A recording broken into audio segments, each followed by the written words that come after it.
Pārliecinātība par sevi un stabilitāte. Mēs katrs gribētu būt šo īpašību kā saimnieki, vai ne? Es vienmēr priecājos un skatos uz cilvēkiem un domāju, wow, gribas tā kā būt tuvumā viņiem, tā kā sekot viņiem tie, kas ir cilvēki pārliecināti par sevi. Ja? Vai to var iegūt? Vai tas tiek ielikt šūpulī jau? Vai tas nāk ģenētiski līdzi?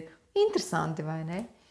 Tāpēc es uzaicināju uz mūsu sarunu Latvijas Dianētikas centrā Ivetu Vārkali, kas pēc izglītības ir interjerista dizainere, ja?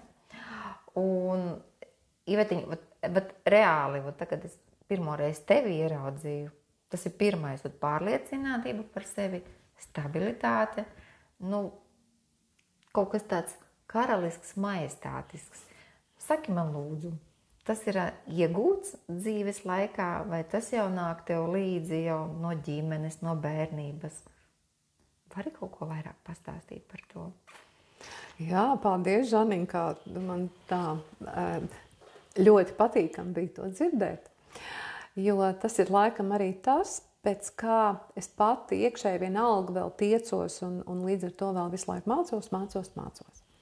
Nu labi, tad es pastāstīšu varbūt par to, kāpēc es tā varbūt jūtos. Un līdz ar to, tu mani redzi. Tu tā arī jūties reāli? Jā.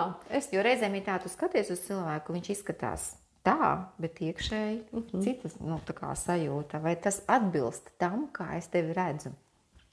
Jā, tad es sākšu ar to, ka, protams, ka tas ir kalniņi. Tie ir kalniņi noteikti, jo dažkārt es jūtos stabili, pārliecināti, dažkārt nē. Un no kā tas ir atkarīgs?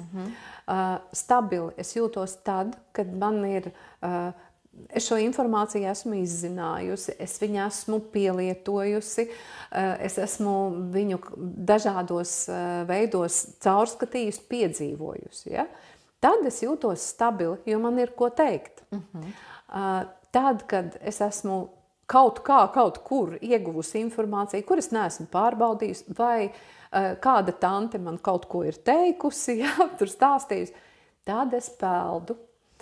Un visa pamatā, kā tu teici, varbūt arī vienā mūsu sarunā, kad tiešām es esmu izlasījusi ļoti daudz grāmatas, bet ne jau tajā grāmatu daudzumā. Tas ir varbūt saistībā ar to, kad man vienmēr ir gribējies padziļināt, izzināt un arī pielietot. Un tad, kad es to esmu darījusi, man pieredze ir ļoti liela, tiešām dažādās jomās, un tajās es arī jūtos stabili.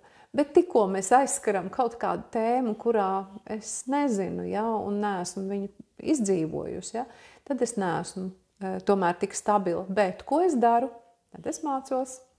Tas ir aptuveni tā, ja man pasaka kaut kādu vārdu vai kaut kādu priekšmetu vai kaut kādu ēdienu vai speciju, vienalga, es nebūšu slinka, es uzreiz paskatīšos, kas tas ir. Jā, un līdz ar to, un ja tas man būs iespējams pa ceļam vai kā, es nepaslinkošu, es aiziešu to nopirkšu un izmēģināšu, ja? Tā ir tā, tāpēc, ka visa apkārtējā pasaule manā skatījumā, viņa vienalga, tā ir mana pasaule, un man viņā jāienes ir šīs te vērtības, man viņas ir jāpiedzīvo, man viņas ir jāizzina, un tad līdz ar to, caur savu pasauli, kurā es to esmu ienesusi, es skatoties uz citiem cilvēkiem, arī tikpat bagātīgi arī ieraugu viņos kaut kādas jaunas lietas, un man no viņiem ir ko mācīties. Bet man nav kauns pateikt, ka es nezinu. Tā ir brīnišķīga īpašība. Jo, cik es atceros sev bērnībā, ja tu pateiksi, ka tu nezini, tad tu skatīs tie pa muļķi, ja? Tad tu varēji tēlot, stāstīt, jā, mēs visu zinām, jā. Bet tad vienreiz atceros, mums viena kolēģe, ja es uzskatīju viņu par ļoti gudru, un tā kā viņa brauc uz angļu valodu tur konferencēm, un es vienreiz viņai piegāju klāt, saku, varat palīdzēt man šo vārdu, es nesaprotu angliski, viņa tā paskatījās, es arī nesaprotu. Un es tik izbrīnītu skatījos, bet kā, viņa taču brauc uz konferencēm, vai ne, viņai būtu jāzina. Un viņa tik vienkārši to pateica, bet es to nezinu. Un tad man tā atlaida, ja viņa nezina, es taču arī drīkstu nezināt, ja? Redz, kā mums jau bērnībā kaut kā nepaskaidros. es nezinu, no kurienes tas īsti nāk, ja, bet ir tiesības arī nezināt kaut ko, ja. Un tas neietekmē to, kā tu izskatīsies citu cilvēku acīs. Nu, kā tu to redzi? Piemēram, tu tagad nāc uz kursiem, ja? Pieņemsim, tas tavu pārliecību par sevi ietekmē tavu stabilitāti? Noteikti. Tāpēc, kad to informāciju, ko es šeit iegūstu, šajās grāmatās un izmantojot šo tehnoloģiju, viņi man noteikti dara tādu reāli sazemētu.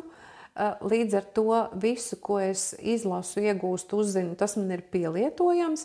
Un līdz ar to, ja tas ir pielietojams, tas noteikti man dara, labi vārds gudrāku, ja, bet zinošāku, varošāku un tā tālāk. Jo tas ir man atkal jauns, manas piedzīvots. Līdz ar to komunikācijā ar ikvienu cilvēku es būšu atkal vēl pamatīgāka, vēl pārliecinātāka un tā tālāk. Superīgi. Bet tā iekšējo pasauli, ja, teiksim, cilvēki bieži vien, viņi izskatās no malas ļoti pārliecināti par sevi. Iekšēji viņi ir nepārliecināti. Kas to ietekmē? Vai to var mainīt? Jā, es tad tev uzreiz atbildu ar to, ka to noteikti var mainīt. Tāpēc, ka ja mēs esam gatavi paši būt atbildīgi par to, ko mēs darām savā dzīvē, te es vēl pieslēgu to vārdu atbildību. Neviens nav cits atbildīgs par to, kas notiek un kāda es esmu.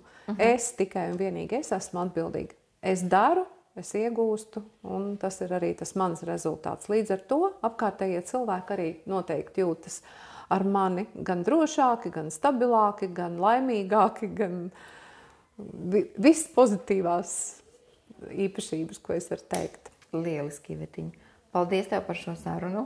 Es domāju, ka tagad arī mūsu skatītāji noteikti ieguva kaut ko, kā varētu savu iekšējo pārliecību par sevi. Noteikti, ja tiešām gribat iegūt pārliecību par sevi un stabilitāti, es jums iesaku izlasīt šo grāmatu Dianētikas, kas ir mūsdienu zinātne par garīgo veselību.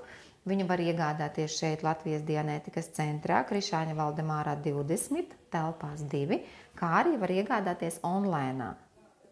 Zem video ir saite, uzklikšķiniet un rakstiet mums. Mēs jums atbildēsim uz jautājumiem. Lieciet, ka patīk. Skatieties video, kas ir augšējā stūrī. Nāciet uz kursiem Latvijas Dianētikas centrā.